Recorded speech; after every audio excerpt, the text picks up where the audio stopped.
எங்களுடைய கோரிக்கைகளை முன்வைத்து போராடி இருக்கிறோம். எங்களை ரொம்ப அலக்கடிக்கலாங்க தமிழக அரசு. எங்களுடைய கோரிக்கைகளை நிறைவேறும் வரை நாங்கள் கண்டிப்பாக போராடி கொண்டே இருப்பேன். நாங்கள் முதல்வரை பார்க்கும் வரை கண்டிப்பாக நாங்கள் போராடி கொண்டேதான் இருப்போம். எங்க உண்ணாவிரத தியாகிகள் கடுமையாக பாதிக்கப்பட்டிருக்கின்றார்கள். அவர்களுக்கு எந்த ஒரு இதுவும் இல்லை, எங்களுக்கு எந்த ஒரு பாதுகாப்பும் இல்லப்பா. போலீஸ் அராஜகம் ரொம்ப அநியாயமா இருக்குது. எங்களை கடுமையா கொடுமை செய்யறாங்க, குண்டு குண்டா தூக்கிட்டு போறாங்க, எங்களை அலக்கடிக்கிறாங்க. எங்களுக்கு பார்வை தெரியலன்னுட்டு பல்வேறு திசையை திருப்பி மாத்தி விடுறாங்க. எங்களுக்கு பார்வை இல்லாத போனாலும் எங்களுக்கு தொடு உணர்வுகளும் உள் உணர்வுகளும் எல்லாமே இருக்குல்ல, ஏன் அதை அறிஞ்சு கொள்ள மாட்டேங்கிறாங்க. தமிழக அரசு எங்களோட கோரிக்கை நிறைவேறு வரை நாங்க போராடிக்கிட்டு தான் இருப்போம். நாங்க கண்டிப்பா சொல்லியிருக்கோம். பல டைம் எங்க பார்வையற்ற சங்கத்தின் மூலமாக நாங்க கடிதங்கள் கொடுத்திருக்கிறோம். அதையும் தாண்டி எங்களுக்கு எந்த ஒரு பதிலும் இல்லை.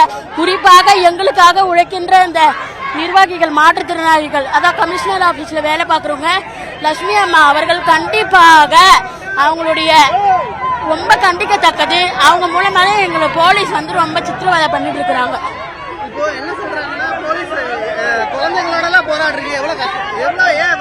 ஏன் எங்களுக்கு இத்தனை நாள் நாங்க வந்து தர்மம் கேட்கல. நாங்க இத்தனை டிகிரி நாங்க MA, BEd, MPhil, PhD with NET with JRF clear பண்ணிருக்கிறோம்.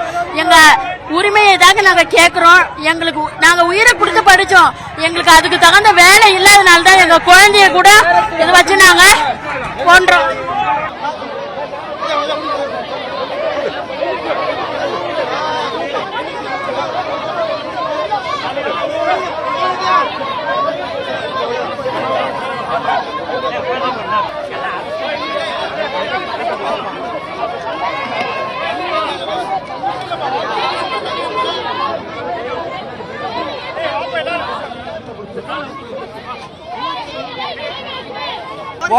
கோடம்பாக்கம் மேம்பாலத்துல நாங்க ஸ்ட்ரைக் பண்ணோம்.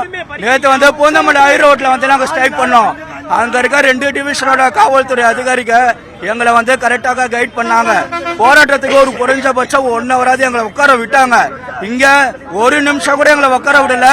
கரெக்டா எங்களை வாட்ச் பண்ணிக்கிட்டே இருக்காங்க. ட்ரெயின்ல ஏறுற இடத்துல இருந்து இங்க வந்து இறங்குற வரைக்கும் எங்களை வாட்ச் பண்ணி ரோட்லயே அடிக்க ஆரம்பிச்சுட்டாங்க. அடித்தடியா நடத்த ஆரம்பிச்சிட்டாங்க. கயிறு கட்ட ஆரம்பிச்சுட்டாங்க. அந்த கயிறு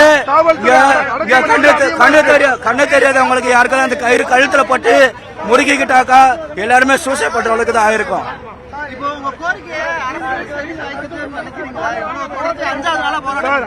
5வது நாளாக 5 பேர் எங்க பார்வையற்றவர்கள் உண்ணாவிரதத்தில் இருக்காங்க. நீ பச்சை தண்ணி கூட குடிக்கல.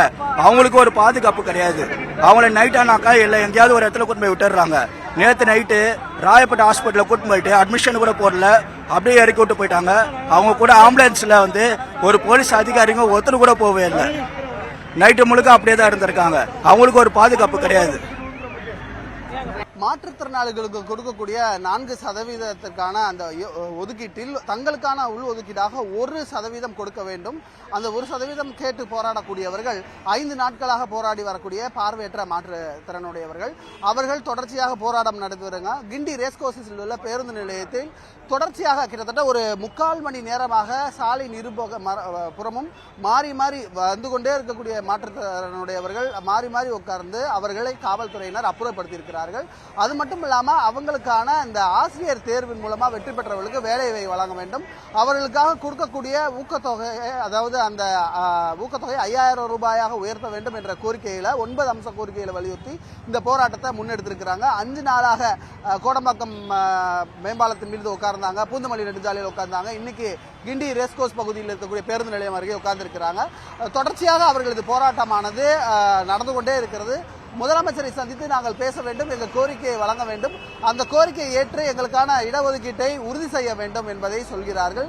ஏற்கனவே அதற்கான அரசாணைகள் போடப்பட்டிருக்கிறது. இருந்தாலும் கூட இந்த 4% மாற்றுத்திறனுடையவர்களுக்கு கொடுக்கப்பட்டிருக்கக்கூடிய அந்த வேலைவாய்ப்புக்கான இடஒதுக்கீட்டில் தங்களுக்கான ஸ்பெசிபிக்காக 1% ஒதுக்க வேண்டும் என்ற ஒரு கோரிக்கையை முன்வைத்து தான் இந்த போராட்டமானது நடைபெற்று வருகிறது. காவல்துறை அந்த போராட்டத்திற்கு அனுமதி கொடுக்கவில்லை. கடுமையான போக்குவரத்து இருக்கக்கூடிய காலகட்டத்தில் அவர்கள் சாலையில் அமர்ந்ததால் போக்குவரத்து நெரிசல் ஏற்பட்டது. தொடர்ச்சியாக காவல்துறையினர் அவர்களை குண்டுக்கட்டாக தூக்கி அவர்களை அப்புறப்படுத்தினார்கள். அவர்கள் வாகனங்கள் நிரம்பியது காவல்துறை வாகனங்கள். அதனால் ஷேர் ஆட்டோ வாகனங்கள் மூலமாக ஏற்றி அனுப்பி வைக்கிறதை பார்க்க முடிந்தது. கதறி அழுகிறார்கள். எங்களுக்கான உரிமையை கேட்கிறோம், அதை அரசு செய்து கொடுக்க வேண்டும். எங்களுக்காக தொடர்ச்சியாக நாங்கள் 5 நாட்களாக போராடி வருகிறோம். எங்களை இப்படி கீழே விழுந்து பிறண்டும் அளவுக்கு எங்களை காவல்துறையினர் செய்யக்கூடாது என்ற கோபத்தையும் அவர்கள் வெளிப்படுத்துகிறார்கள். அப்படியாக இன்றைய போராட்டத்தை அவர்கள் முடித்திருக்கிறார்கள். தொடர்ச்சியாக தங்களது போராட்டம் நடக்கும் என்றும் அவர்கள் தற்போது கைது செய்யப்பட்டு அருகில் இருக்கக்கூடிய சமுதாய நலக்கூடங்களுக்கு அனுப்பி வைக்கப்பட்டிருக்கிறார்கள்.